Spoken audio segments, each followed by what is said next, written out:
Hi there, I'm meteorologist Robert Speta. And I'm meteorologist Lee Southwick. And this is Talking Tropics, where we talk tropics. That makes sense. Yeah. you We're weather nerds, you're weather nerds likely if you're watching this too, or you're just staying up to date with the season. And as you mentioned, we're not going to go into detail about what's exactly happening right now.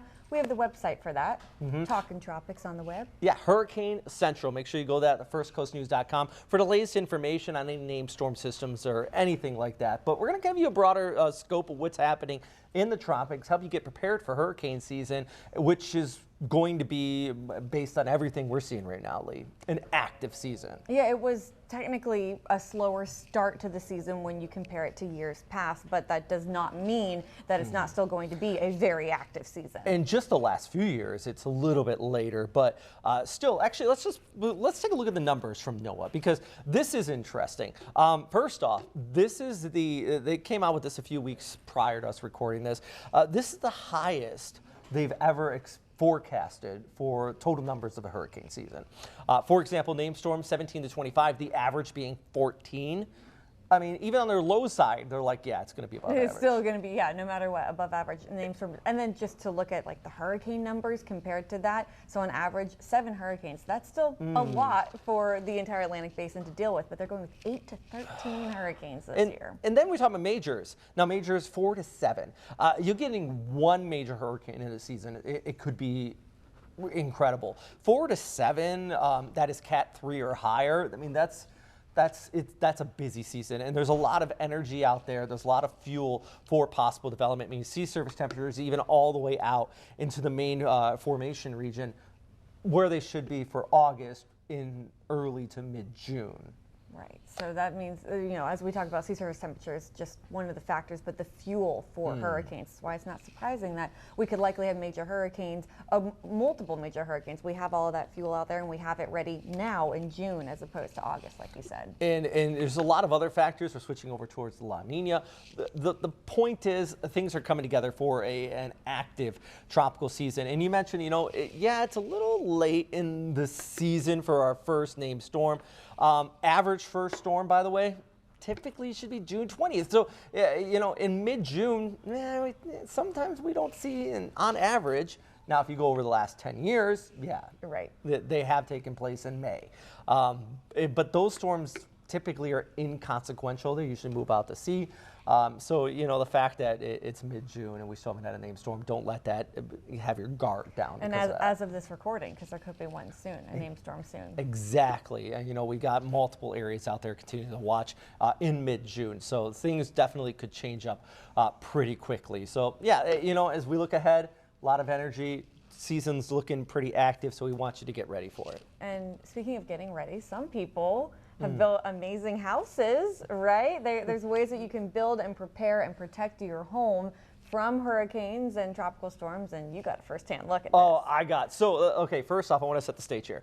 I got invited to go out to talk to Josh Morgan. If you are a weather geek, you know who he is. He's been in the most tropical cyclones, and I say cyclones, not hurricanes, because he's been in cyclones, typhoons, and hurricanes. Right. As any person alive. Like, there's records. More than, like, let's say Jim Cantori, who I also met when I went and visited him here to shoot this package. I'm sure he holds that over. I'm like, hey, yeah. I have more. I have more. They probably butt heads against it. But the point is, he's been in almost 70. Not just 70 tropical systems, 70 eye walls. Wow. That's incredible. So this is somebody that if you want to talk to somebody about, he's not a structural engineer, but he's seen structures that have stood up to storms and ones that have not. Right. So as you mentioned, he built his own home, and he basically brought in inspectors to talk about it. And you know what? I'm not going to give away the whole package. Let's just go ahead and let's talk about this. Let's go ahead and look at this.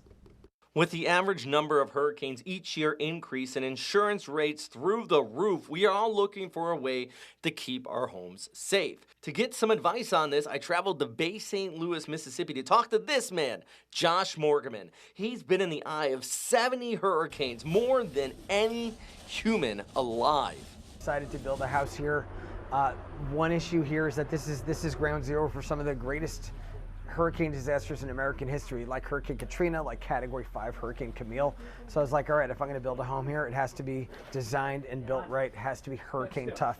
So this is a special house that I built. Now it looks very traditional. It looks like a, a typical kind of old Southern home. That's the style of it. It's a shotgun house, but there's a lot going on in these walls to make this a fortified gold home, to make this absolutely rock solid. This place is a vault. This has to do with bringing an inspector in to monitor the building of the home. And the way it works is as you're building the house, you have a third-party evaluator work with you and guide you along the process as you're building. So they look at what you're doing and they give you and your builder certain sort of like suggestions or things they want you to do to reinforce connection points and things like that. You do all the things they ask, and then you get a certificate that says your home is fortified gold. That certificate lowers your insurance rates considerably, and it gives you peace of mind. You know your house is not going to blow down in high winds. But not everybody is building a brand new home. So what are some things that a homeowner can do to hurricane-proof their existing house? I mean, the roof is one of the most important things, because if the roof rips off, it's game over, okay? But if it stays on, you'll probably be okay. So is it old? Do you need to re-roof? Now, if you can swing it, the best kind of roof is a standing seam metal roof. That's the kind that you want. Those are the kinds that you have in places that get crazy hurricane winds. Next thing I'll say is, how are your windows? Are they impact glass, or do you have shutters or some way to cover them? You should have one or the other. The important thing is that your windows need to be covered when a hurricane is coming, because this is really interesting. It's not just because, oh, you don't want broken glass or you don't want rain to get in. It's because if you get a broken window in a hurricane and the wind actually gets in the house, that could amplify the structural damage. One of the most important things is your siding, okay? A lot of people have rotted old wood siding, or they have that soft vinyl. Okay, you need something solid. I very strongly suggest a fiber cement siding, because this stuff, it doesn't rot, it doesn't mold, it's impact resistant, it's water repellent, it doesn't burn, okay? That's one of the best things you can do, is reside your house with James Hardie. That's the best brand. Use that. That's basically like encasing your house in a coat of armor. So those are 3 important things that you could do. In Bay St. Louis, Mississippi, I'm meteorologist Robert Speta, First Coast News, on your side. Yeah, and I went out to Bay St. Louis for that there, as you can see. Shots, so the little shots there, all those drone shots and everything, and just be able to look at the house from above. He is right on the ocean. So definitely in that same area, he was able to buy that house. The lot was empty because that same area was flattened by Katrina. Yeah. So definitely a spot you want to be ready for the winds. You want to be ready for that storm surge. And these are all just advice that you could take back here to the First Coast. So that's what I was about to ask, because we have a lot of homes right on the water here too. And so you saw the house yourself. Is this something that really we can take it and start implementing it right away to our homes? So yeah, there are some things that he mentioned there, and that you can do. One, when you're first off, when you're building the house, you want to get it gold certified, because that'll knock down the insurance. But like, let's say you want to knock down the insurance, which, as we know, in Florida is a big problem. So his advice was getting some of that siding. He mentioned that James Hardie siding. That's what he used for his place. It basically is almost a ceramic. It's a masonry siding, so it's not wood. It won't burn. It'll hold up against the wind. The wind won't be able to get under it and rip it off. He also mentioned, reinforced windows, something like that, almost like bulletproof windows if you want, because windows or shatter resistant windows, because if a window breaks, it's not, people always think of the glass that's going to fly on you, but think about like what do you think is going to happen if the window breaks and the air can get in? Yes, absolutely, and the pressure change. Exactly, and the air gets in, and that actually will force the roof up, and that's how roofs get ripped off. Also, he mentioned, the roofing, that next time you get a new roof put on the house, you want that type of metal that doesn't have screws in it. So it's basically screwed in at the bottom. An engineer can get in more detail, but even every little screw that's put on the roof, that's a gap that the air can get in, and that can rip it off. Wow. So it's basically, as he mentioned there, it's like a vault. Okay. And you can do that to your existing home. Okay. It's possible. It's possible. It's All right, possible. I'm taking notes. It does cost money. He didn't mention Yeah. that. It's going to cost you money, but here's the deal. It will knock the insurance off by like 30–40% in most cases. Nice. So we know insurance costs us arm and a leg. So it will, the cost eventually does make itself more profitable. And it keeps you, and you know what, the cost aside, keeps you safe during a storm. Absolutely. Which yeah. is good. Or now, speaking of storms, at least if you had to evacuate too, because if we have evacuation orders, you can leave and feel a little bit more confident about your house and that you'll be returning home. But we have been talking recently about evacuation plans or even shelter-in-place plans too, and how we need to be prepared. And we've been talking a lot about our hurricane kits. But I was thinking about our pets as well, because pets are family members and you have to consider them as well in your hurricane plan. And a lot of people who are pet lovers, you already know this, but what exactly goes into putting together a hurricane plan for your pet? So I talked to a local vet, and I actually went out and about. I had to give my kitty a shout out as well. I went home to make my own hurricane preparedness kit for Rainy, and so let's take. Her cat's name is Rainy, by the way. Yes, you know, storm related. Let's watch. Pets are part of the family too, and they should be included in your hurricane preparedness plan. Here are some of the ways you can consider them ahead of an approaching storm. Think of them when you make a disaster supply kit. You should really be able to have everything your pet is going to need for at least 72 hours, be it food, water, medications, bedding. It's also smart to include an animal first aid kit and disposable bags for pet waste. If you're evacuating, do not leave your pet behind. People were evacuated and they left their pets behind, and a lot of the pets did not survive the hurricane, and it's completely avoidable. Look up pet-friendly shelters or pet-friendly hotels. For larger pets like horses, have stables and paddocks lined up in distant locations. If you have pocket pets, certainly take them with you. You can certainly prepare chinchillas or gerbils or hamsters or birds as easily as you can prepare your cats and dogs. Once you're ready to travel with your pet, make sure the carrier has ample room and is labeled with your contact information. Bring extra collars, leashes, and harnesses. Bring photos of your pet in case you become separated. But more importantly than that is actually identification of the pet themselves. While collars and tags are nice, microchipping is the only permanent way of identifying your pet. Dr. Broadhurst recommends microchipping your pet ahead of the chaos of an approaching storm when your vet might not be able to fit you in for an appointment.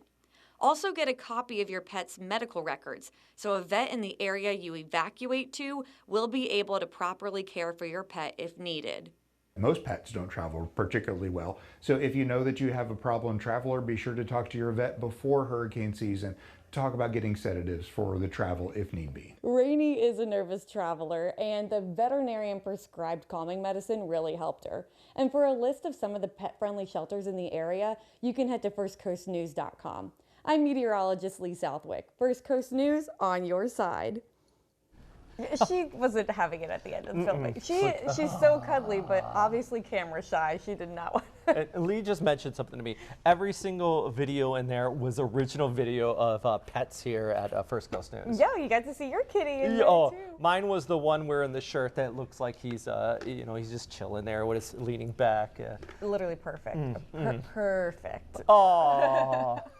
All right, moving on from the puns. Back to weather. I like it. I like it. Always bring your pets with you though when you get out and about, because sometimes people just kind of forget, and it's all too often after a big storm do we hear about pets being lost and stuff like that. Yeah. So it's good, just to at least have a plan in place. Yes, because it is a big undertaking sometimes to evacuate with your pet. So as long as you have the plan in place, you don't have to stress last minute about getting them situated as well. Yeah, because storms can creep up pretty quick, and then if you don't have the plan, you're not ready. It just. But you know who helps us to, when you said storms creep up pretty quickly. Alleviate that. But to help us out, hurricane hunters. Hurricane hunters, the military side of things as well as the civilian side of things. Good transition. I like where we went with that. This is something, have you ever been on a hurricane hunter? On the ground, when they do their tour around, I've been able to get on a hurricane hunter. That's like every weather geek wants to be on a hurricane hunter. Definitely. I actually was stationed at Keesler Air Force Base where they're home based for a little while, and I just would see them take off and land always on their training runs. So cool. They're beefy airplanes. Yeah, they are. They are the C-130J, which the J stands for just extra awesome. I don't know. I was thinking of a J there. I should have thought that ahead. Anyways, we'll show you before I give away another toss to the graphic, the package To here. the package. Yeah. All right, let's talk about this. Hurricane hunters provide a lot of information about a storm, but how are they getting inside? They're flying a plane called a WC-130J, like this one. It's a modified version of the C-130 plane that you might see dropping that red stuff on a fire out west. These planes are tough. They can fly for longer periods of time, and they can really take a beating. These airborne science missions are run by the 53rd Weather Reconnaissance Squadron, which has been flying into storms since 1944. In the cargo section of the plane, there are 2 different pallets of computer systems that take all of the data from the sensors on the plane's exterior to help determine what's going on inside the storm. The hunters also drop these parachute-type sensors called SONs, which float through the storm, relaying info about the storm's pressure, wind direction, and wind speed. That information all comes together, gets processed, and then is shared through the National Hurricane Center for us to share with all of you. I'm meteorologist Robert Speta, First Coast News, on your side. Yeah, so I was just, and we're talking about that C-130J. The props, it's the J because there's more of the props on the plane, so it helps it stay a little bit more stable in hurricane strength winds. But even then, it can still get bumpy, right? Yeah. Oh my God. That's what you said. The planes are tough. Also, the people who are on those planes are tough. You know, and something that I've talked to a few people around here that have been through it, and you don't think about, because you think the most extreme part when they're flying through the eye wall, but typically they are out there for like 12, 15 hours at a time. So not only tough but patient, because you're circling the hurricane and you're just there, and like they have places they can kind of lay down and take a nap while they're out there flying. It is a lot of work that goes into getting the vital data, but as we alluded there in the package, the data from inside the storm is vital for ingesting into our numerical models, which you'll get that high resolution data, and that's how we can forecast, well, better, right? Right.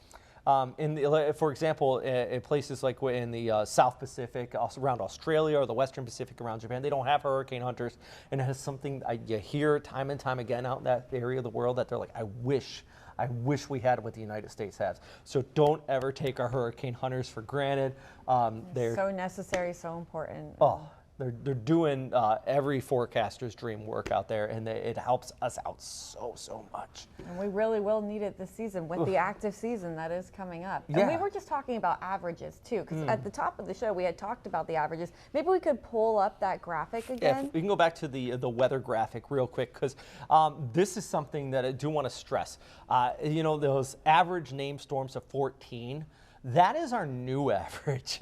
The older average was much lower than that. Yeah. So the fact that the average has come up over the course of the last 20 years, and we're above that in this forecast.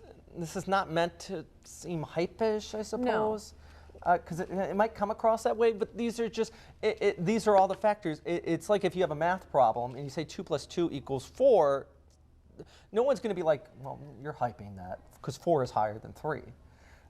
Right. These are the factors we're seeing come together, and the science is there to support a very active tropical season. And we all know, of course, too, that it only takes one. Say it was an average season, and still the one major hurricane hit us, that would be life-changing and catastrophic for us. We're just saying now that across the entire Atlantic basin, we do have these higher averages, a more active season that we're expecting, more and more storms. So we just have to be prepared as always. Right. So we're always going to keep you posted, as we mentioned earlier.